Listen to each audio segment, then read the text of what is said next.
nagtitinda po ng ukay-ukay, wag na kayo magtinda. Tigilan nyo na pagtitinda ng ukay-ukay. Please lang.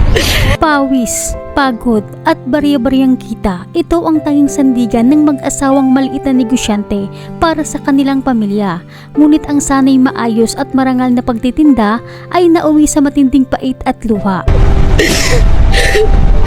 Matapos ang umano'y paghuli ng kanilang panindang ukay-ukay na nauwi sa matinding hinagpis na hindi na napigilan ng ating kababayan ang maglabas ng kanyang saloobin sa social media. Narito ang detalye sa likod ng luhang ito na sumasalamin sa hirap ng mga maliliit na negosyante sa bansa.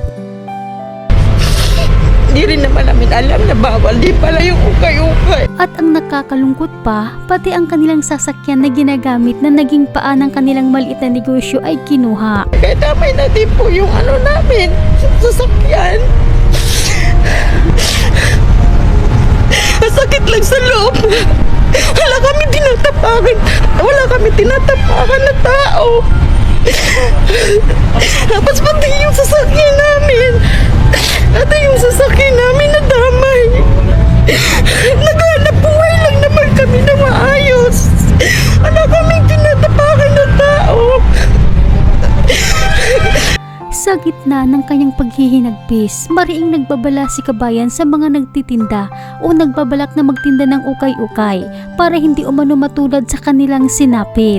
Parawan natin po yung mga kasama na mga nagtitinda po ng ukay-ukay. Wag na kayo magtinda kasi baka magaya po kayo sa amin na biktima rin po ng ganitong batas daw na di rin naman po kami aware. Kasi katulad namin, biktima rin kami sa pagtitinda ng ukay-ukay na hindi namin alam na bawal pala. Kaya tigilan nyo na po yung pagtitinda ng mga ukay-ukay. Kaya sa mga big buyer dyan, sa mga supplier dyan, please lang, tigilan nyo na pagtitinda ng ukay-ukay. Please lang, wag na kayo magtinda. Kasi masakit sa kalooban ng akala namin is pwede magtinda, yung pala is bawal.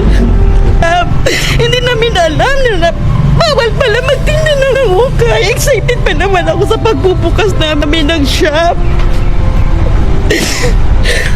Tanggap ko na po na hindi na namin makuha yung ukay-ukay namin. Basta yung sasakyan ko lang na pinapangarap na magkaroon ng sasakyan is mabawi ko. Wala naman kaming ginawang masama. Hindi naman illegal yung ginawa. Hindi naman wala kaming ginawa. Wala kami tinatapakan. Yeah, please lang po. Tigilan nyo na magtinda ng ukay-ukay. Please lang po. Kasi baka mangyari sa amin. Kami mag-asawa. Sabi kasi pinaghirapan mo yan, sir. Lahat ng sentim pinaghirapan namin. Naghirapan ko yan, hindi yan pwede sa tutusin lahat. Eh lahat, hindi mo naman yan dinakaw sa tonson sa... Kung napanood mo ang video kabayan, ano ang opinion mo sa nangyari? Nararapat bang hulihin ang mga nagbibenta ng ukay-ukay o dapat silang bigyan ng konsiderasyon dahil hindi lingid sa ating kaalaman, napakaraming nagbibenta ng ukay-ukay, hindi lang sila, mula Baguio hanggang Manila o sa buong Pilipinas, kahit saang kalumingon may nagtitindang ukay-ukay. Pakikomento ang inyong saloobin at pananaw. Salamat at palagi po kayong mag-ingat kung saan man kayo ngayon.